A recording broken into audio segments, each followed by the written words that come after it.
Welcome to the Black Entrepreneur Experience podcast, inside the business, buzz, and brilliance of Black entrepreneurs. Here is your host, Dr. Frances Richards.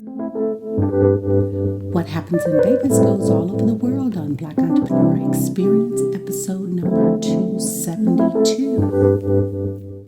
Our guests have sent us so much swag, books, and giveaways this year. I can't wait to announce our monthly winner. So if you want exclusive content delivered right to your inbox and to enter into our monthly drawing, go to drfrancesrichards.com and subscribe to our mailing list. That's drfrancesrichards.com.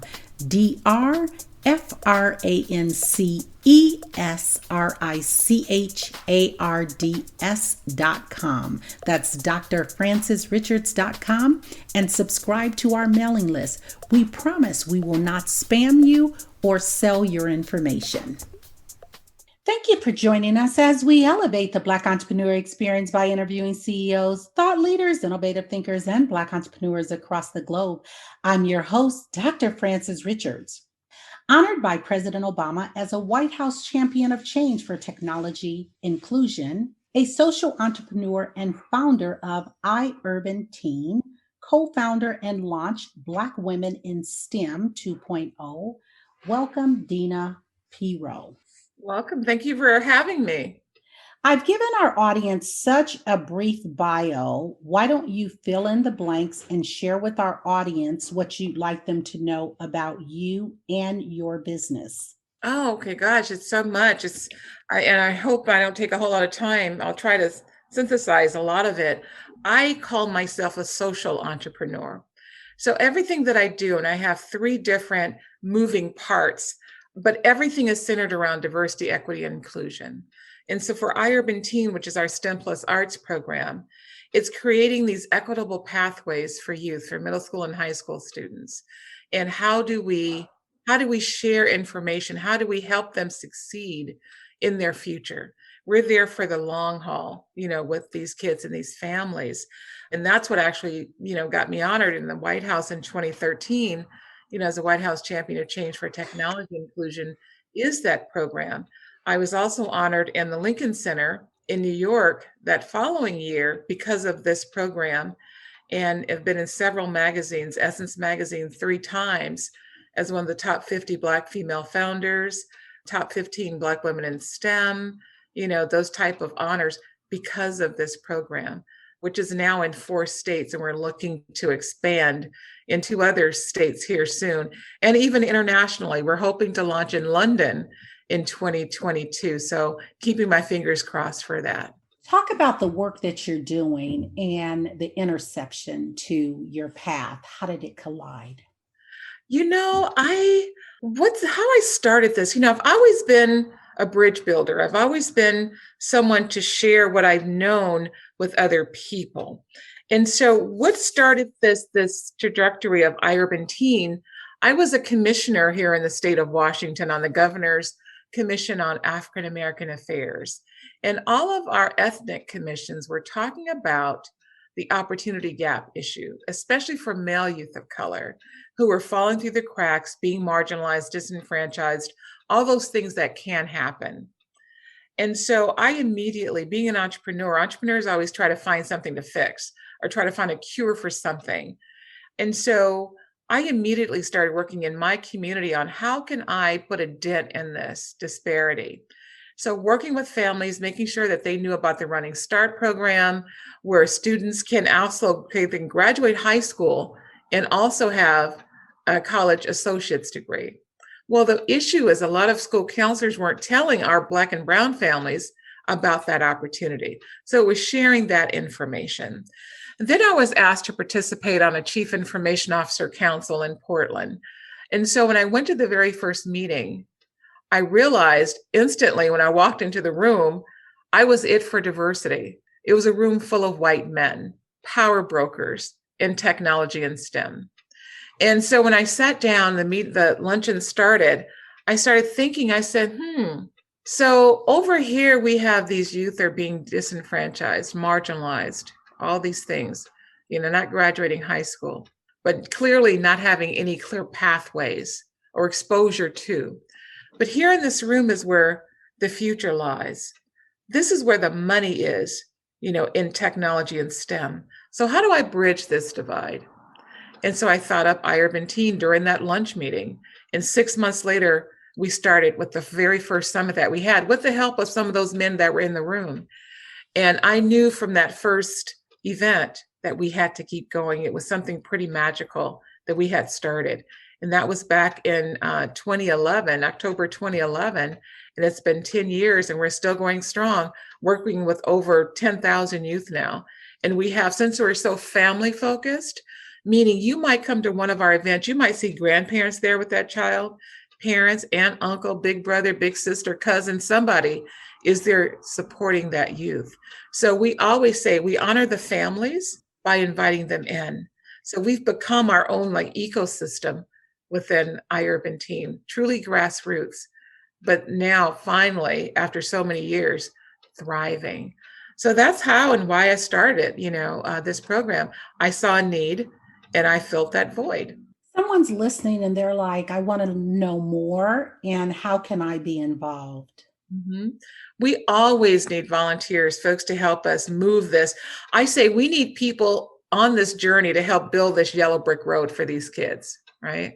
So I always said I wanted to be that wizard in the Wizard of Oz, behind the curtain, making things happen to build that yellow brick road. So I always need all hands on deck for this journey. So in the different cities that we're in, Seattle, Portland, Los Angeles, Dallas, Houston, soon we'll be in Harlem.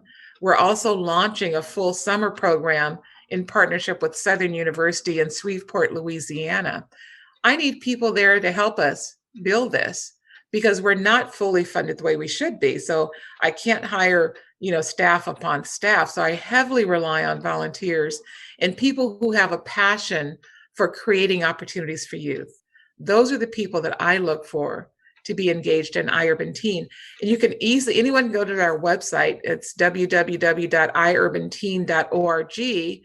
And on there, it has a button, work with us. Let us know how you want to work with us. There are so many brands and businesses are dominating. Talk about a brand or a business that's dominating that you admire and why. That's dominating. I'm going to say one that is dominating in business. There's several that have partnered with us to support. And I say that they're dominating because they know and they're looking forward to creating their next pipeline of talent. They have the foresight to see we need to partner and work with these programs like this so that we can keep our pipeline moving forward. Microsoft is one of our biggest partners, and I love the innovation and things that they're always consistently doing and how they're growing. Lamb Research down in California is a brand that I admire and is a big supporter of ours, along with Nike. Nike's a big supporter of ours and always on the cutting edge of innovation. So those are some of the ones, just off the top of my head, that I admire and that actually walk their talk in different spaces. To me, that's very key. It says a lot about an organization and a company on their integrity. So those are some of the three that just are top of mind for me. Who is Deena Pierott and what matters to Deena? Gosh, I want to say a Renaissance woman, actually. I've done so many things. I've lived so many lives, both good and bad, good experiences and some horrendous experiences. But as I mentioned earlier in our other conversation, I wouldn't trade any of it for the world because it makes me the mosaic who I am, the strength that I have, the confidence I have when I walk into a room. I've gotten to this space where I lead my path.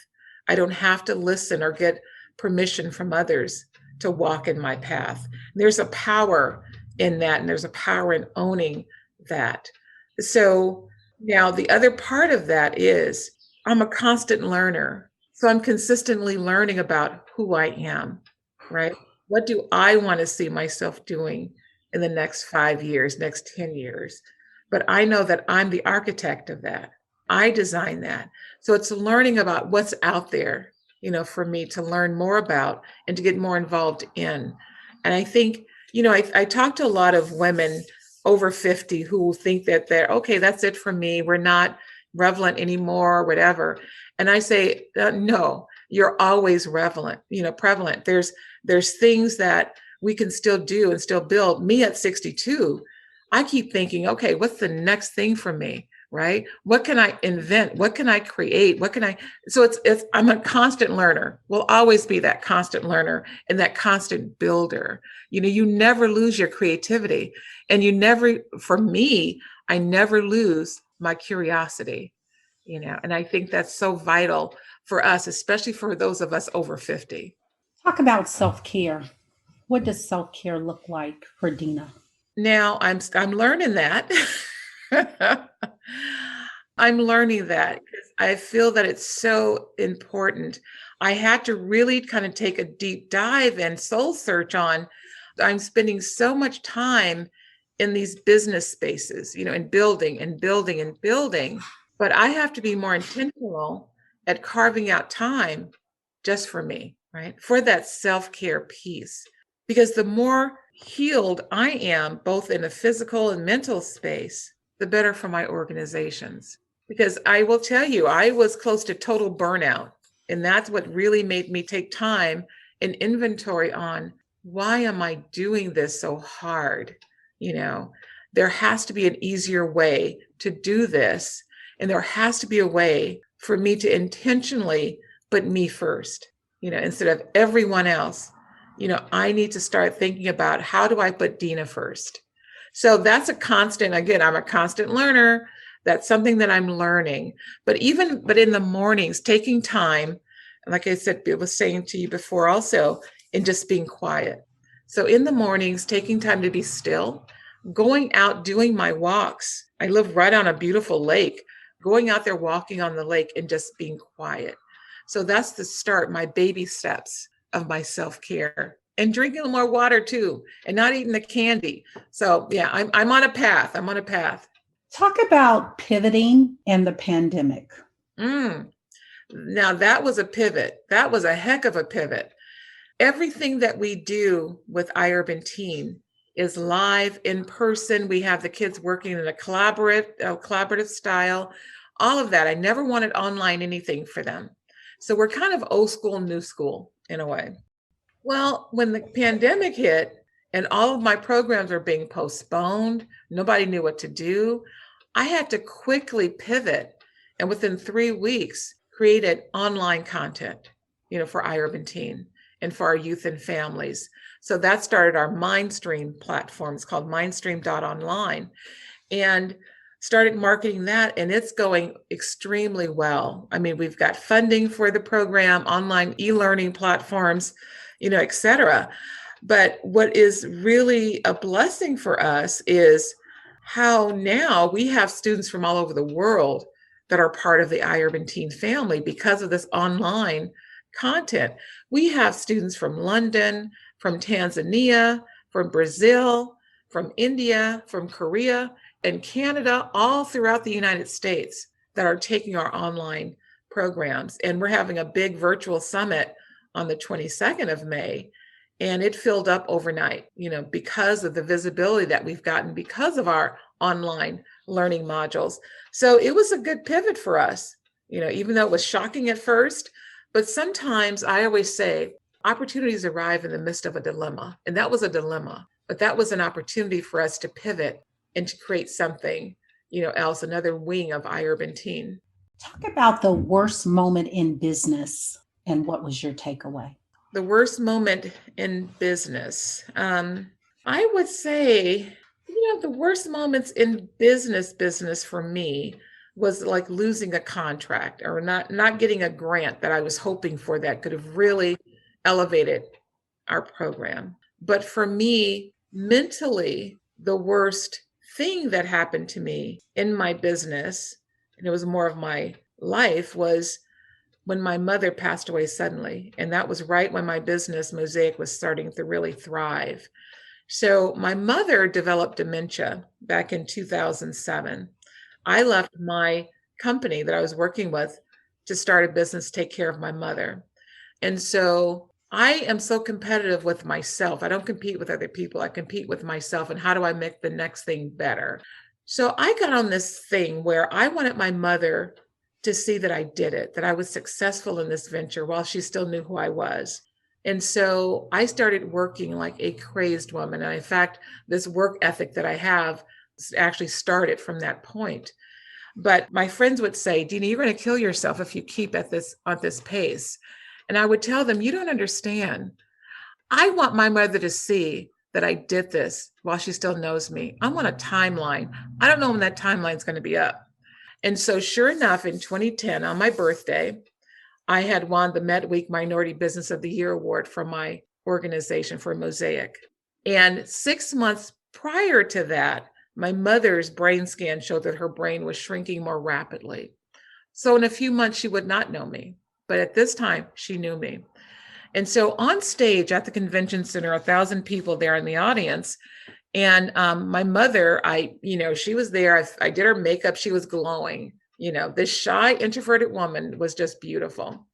And so I got up on stage and I told everyone, before I do anything, I want my friends in the audience to know that I beat that timeline. And because of that timeline, I would like everyone to applaud my mother, who's at table 35. So 1,000 people turned. My mom stood up. 1,000 people applauded her. She died the next day of a pulmonary embolism. I was devastated. My business failed. It was failing because I was so traumatized because I'd been working, building. My mother saw it, but then she died. And after years of going through that trauma, I realized what a blessing. Because I prayed earlier that year, I prayed that God take her before that dementia did. And she also got to see me, her baby girl, get that award. So, I've won so many awards over the years after that, but I always tell everyone, nothing can top that first one because that's the one my mother saw, So for me in business, that was the toughest time for me because it took years to get back on track. But with the help of others, around me, my husband and everyone that came and supported me during those years of trauma. So that was, I would say for me, once I got past that, I became somewhat bulletproof, where nothing else really affected me anymore. Talk about your latest win. What was it and how did you celebrate? Oh gosh, my latest win was, again, for iUrban Teen, was getting all the grants coming in, getting companies that sponsored us. That allowed me to hire staff. So now I have 6 staff members. And this feeling of I have support now, we can get to that next level because of the opportunity, that win of doing good work over the years, having a track record and staying consistent with our promise, with our word, in this organization and making the impact in communities that I always said we would make.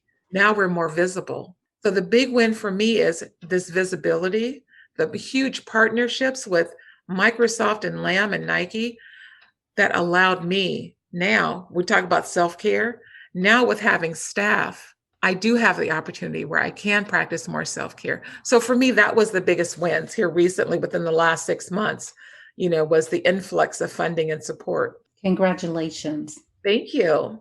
Talk about your top 2 mentors or influencers and what lessons do they teach you? I'm going to say, one, my mother. And it took, again, you never acknowledge what they've instilled and what they brought to you until after the fact. I'm going to say my top 2 influencers are my mother and my father. My father was an entrepreneur. He was a risk taker, a stellar career, an officer in the Navy, and then went to retire. He retired from that and then went to work for the Sheriff's Department, retired from that. But he always had these side things going on. So that's where I got my work ethic and this gregariousness and this risk-taking nature from. My mother was shy and introverted, but she had a heart of gold. She would always tell us, no matter what you do in life, when you come to the end, it doesn't matter what material things you have. What matters most is what you've done for others. So my mother influenced us with that way of being an advocate for giving back and for sharing. My father with the work acumen, and this is what you can do. So I would say more so than some celebrity or some whatever, my parents were my biggest influencers, in making me who I am. And again, the takeaway from my mother is always have, well, one, sense of self, but also know that we're here. The price of living is supporting others as well. So I would say it's those two. Deena, I want you to have a monologue. I want you to name the person, living or not. They have impacted your life so much. Who is that person and what are you saying to that person? Gosh, I would say, again, I'm not big on celebrity stuff or anything like that. I look at family. I would say that person would be my recently deceased husband. And my monologue with him is thank you. He blessed me with 2 wonderful sons. I have 3 granddaughters and a great last name. He was there, even though it was tough times with us in marriage wise, but he was there through thick and thin, I think, and he was actually my protector. When I lost him, well, first losing my father, then losing my mother, and then losing my other anchor, the boy's dad, there was a sense of protection that was lost as well. So I want to thank him because he also, along with my parents, he also made me who I am today. If someone wrote an autobiography about Deena, what would the title be?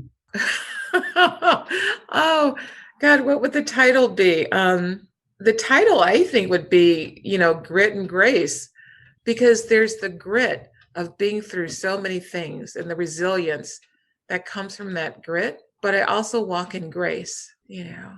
I'm always gracious and thankful for things, and I show up in grace. So I think it would be grit and grace.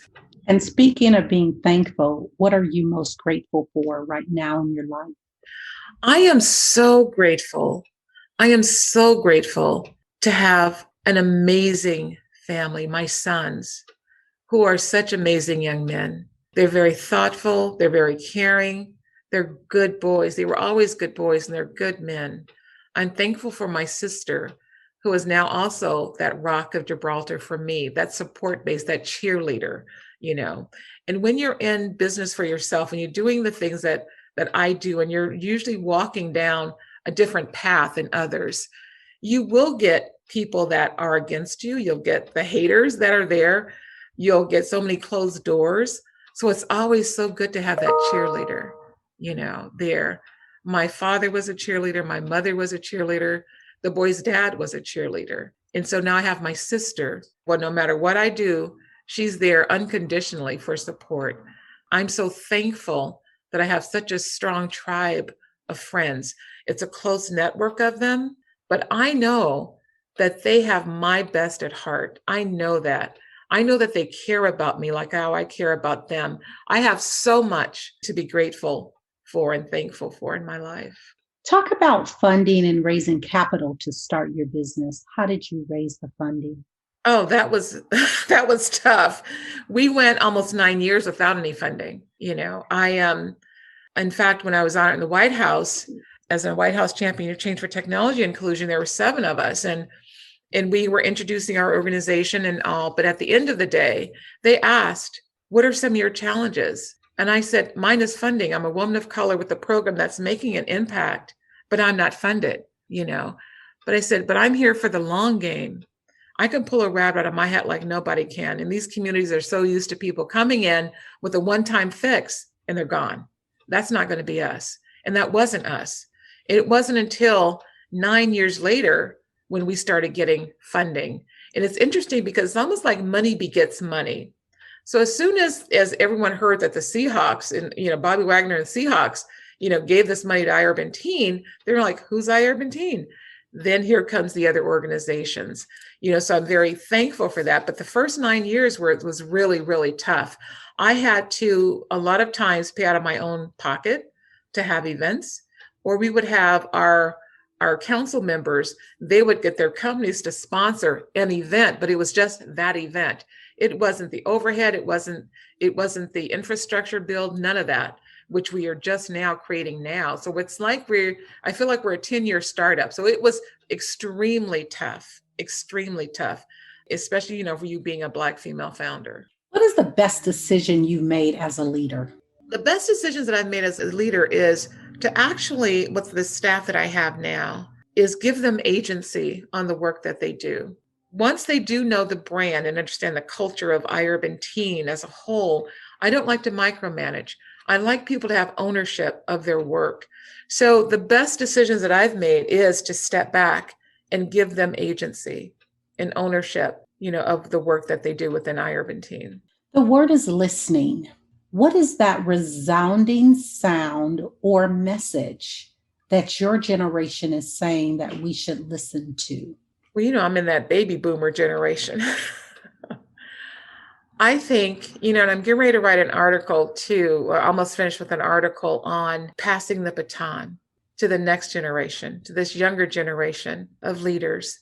So what my voice has been saying, what I've been listening to is, you're building that legacy, but now how do you empower that next generation, to carry on with their own legacy and have their voices heard?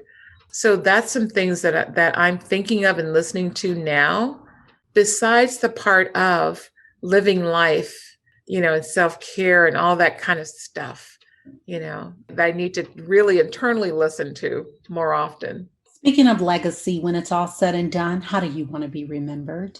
Oh, I want to be remembered as someone who cared, someone who broke the mold, someone who, it's interesting because I had received an award at Clark College down in Vancouver a couple years ago. It was the Iris Award.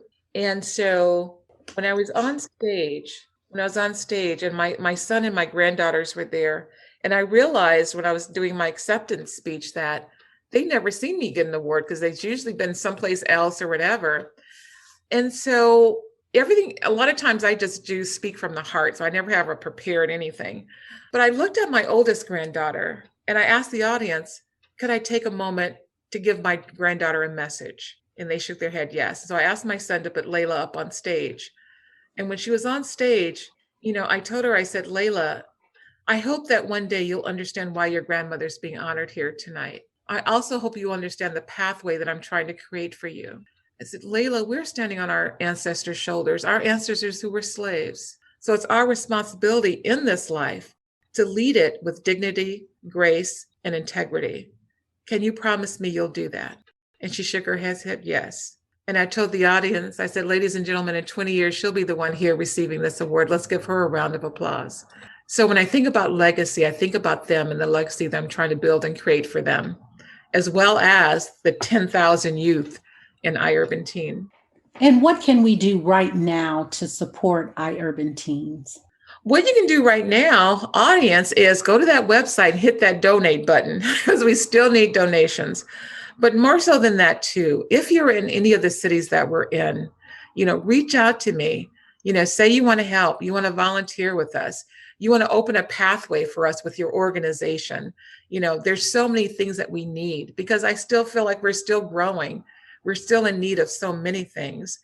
But in this space of youth and education, it's that village, the whole village mentality. It takes a village. No matter what you do, no matter how tiny you think it is, it's like that throwing a pebble in the lake and that ripple effect that happens.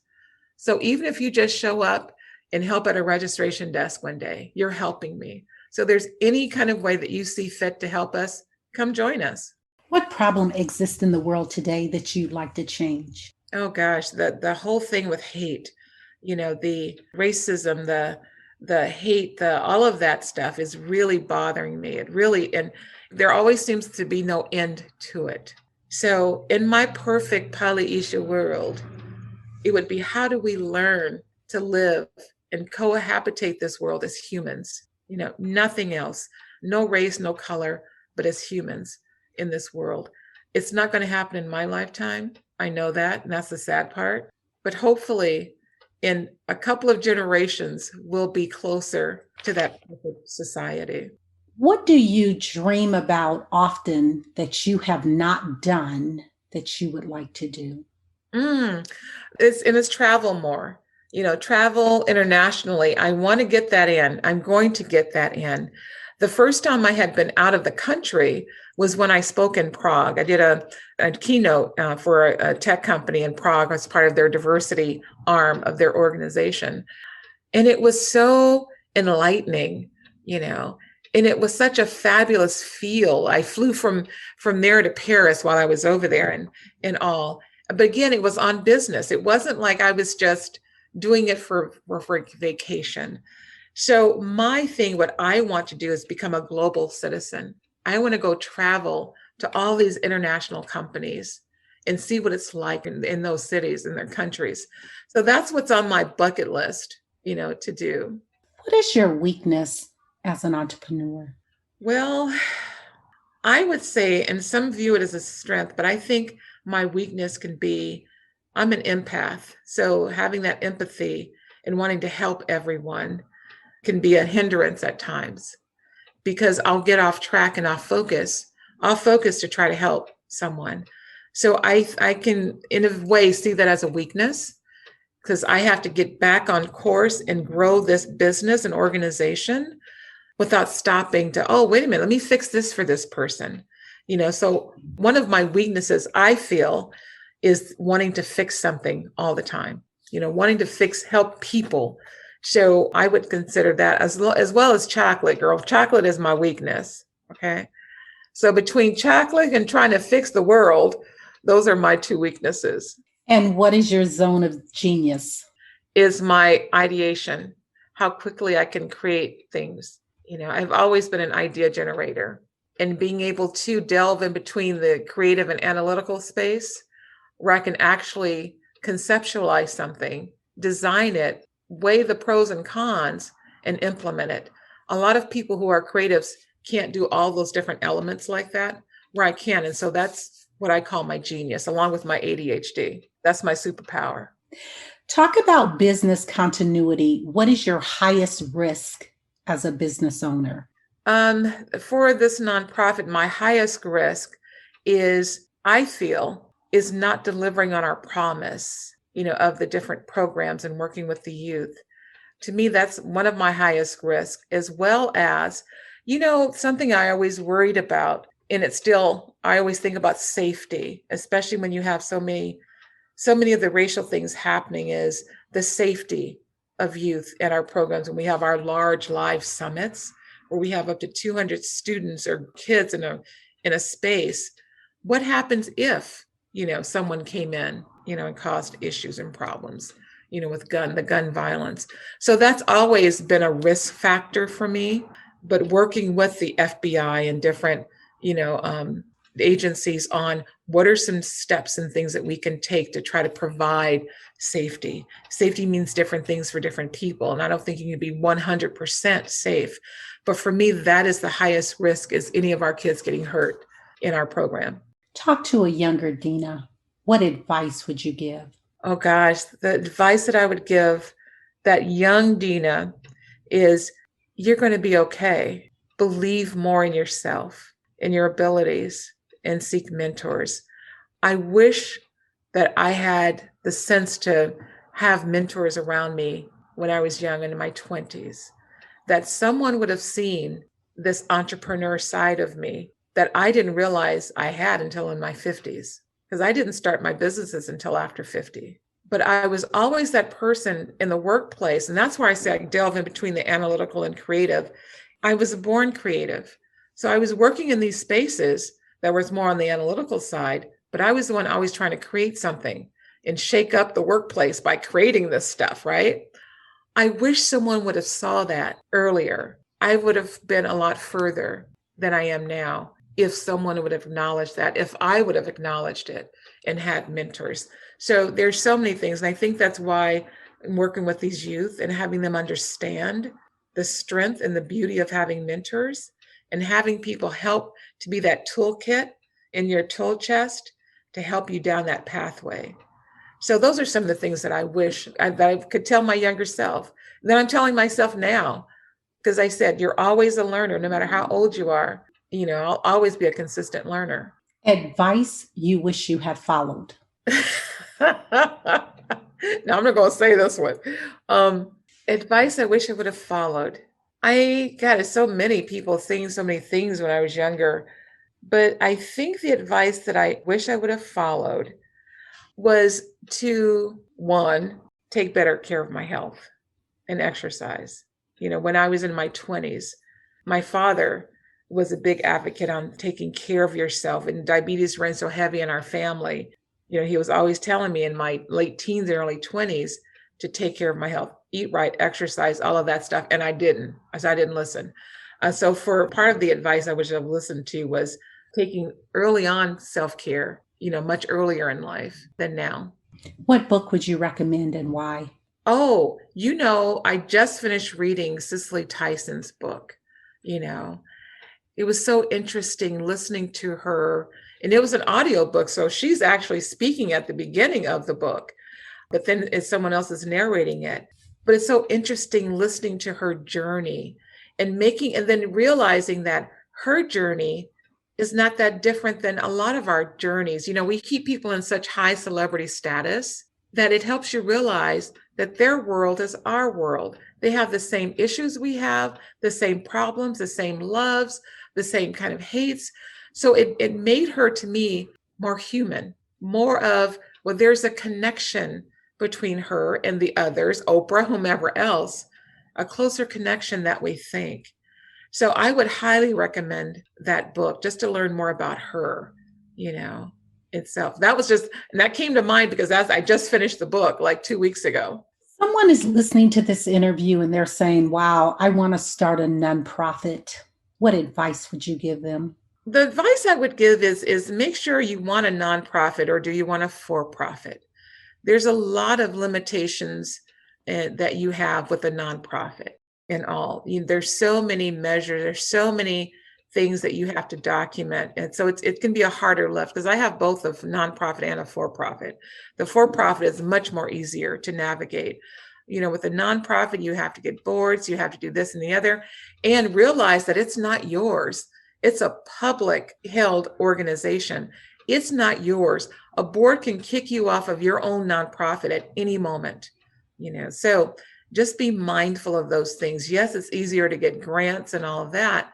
However, if you want ownership of something, then a nonprofit's not the way to go. So just be clear that you know about all the different business entities before you make that dive. Look at all of them, look at the pros and cons. But if you're doing something that is, and you don't mind it not being your own, and it's something for social good, etc., then go for a nonprofit.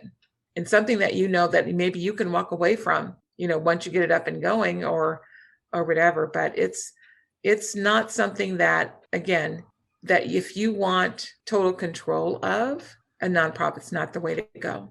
Talk about your most memorable moment in life or business. I think the most memorable that I always smile at is I have an annual Dr. Martin Luther King breakfast that I hold in Vancouver every year. And it's the big to-do there in Vancouver and all. And one year, at the last moment, I had Congressman John Lewis there, and no one knew because of safety reasons. There wasn't going to be any safe security detail there for him. So I really couldn't share anything. And so he was there. And so when I saw him, I told the folks that were bringing him, just have him stand in a certain room until I start the program. And then when the lights go dim, I'm going to come bring him out. And so when I went to the double doors, I opened them and there he was. And I just bust out crying, right? Because there's so much emotion to it, because I remembered 2 weeks before my mother died, I said, I'm going to start a Dr. Martin King breakfast here in Vancouver because there's nothing honoring him. And I'm going to have Congressman John Lewis speak at my breakfast, And then 4 years later, there he was. So all that emotion came at the same time. And I'm just boo-hooing. And he's like, oh my goodness, dear, it's okay. It's okay.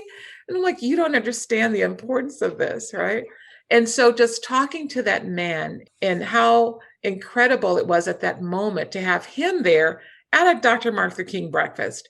So those are moments like that. And I had so many others, but moments like that are things that you just cherish, And I had him take pictures with my granddaughter. So she has pictures with him as well that, she will smile on when she gets older and realize the impact of that. Deena, if you conducted this interview, what is the one question you would have asked yourself? I want you to ask the question and answer it. Ooh, goodness. The one question that I would ask myself is, if you had to do this over again, what would you do differently with your business? My answer would be, I would have reached out and created stronger partnerships with other organizations, with certain individuals that could help build this organization.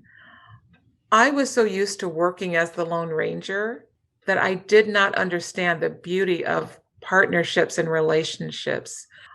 I feel that this organization would have expanded earlier on if I would have really had the foresight to create stronger bonds and relationships and brought more people to the table earlier on, instead of being like a bull in a china shop and I'm just going to do this, then this is going to be.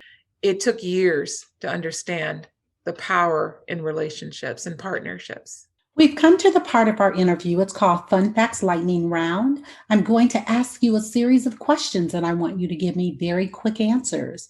If there's something you desire not to answer, feel free to say pass. Are you ready for the Fun Facts Lightning Round? I guess so. Yeah, let's do it. Your first job? Fry girl at McDonald's. Your favorite color? Purple. The last movie you saw? No Remorse with Michael B. Jordan. You relax doing what? Walking. Your favorite singer or rapper? My favorite singer is old school, Gladys Knight. Your favorite dance song?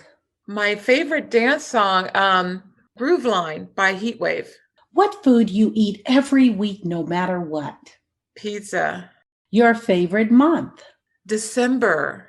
Work out or hit the couch? Hit the couch. Deena, thank you so much for joining us on Black Entrepreneur Experience Podcast. Before we let you go, why don't you share with our audience the best way for them to connect with you and to do business with you? And feel free to leave all your social media handles. Wonderful. Thank you for this opportunity. It's been a delight. The best way to reach me is through the website, www.iurbanteen.org. On Facebook, it's Deena Pierott. On Instagram, my handle is The Inclusionist. On Twitter, it's Deena Pierott. And of course, I'm always on LinkedIn. That's the best way to connect with me. And it's just Deena Pierott on LinkedIn. Thank you. That's a wrap. Thank you. Subscribe to our mailing list to receive weekly updates and exclusive content delivered right to your inbox. Go to drfrancisrichards.com. That's drfrancisrichards.com to subscribe to our mailing list and be entered into our monthly drawing. That's drfrancisrichards.com, drfrancisrichards.com to subscribe to our mailing list and be entered into our monthly drawing. We promise we won't spam you or sell your information. Thank you for listening and subscribing to Black Entrepreneur Experience. We would love for you to leave a review and rating on iTunes and share with your friends. For show notes and more episodes, go to www.beepodcast.com. Join us next Wednesday, and remember, green is the new black. So keep your bank accounts and your business in the black.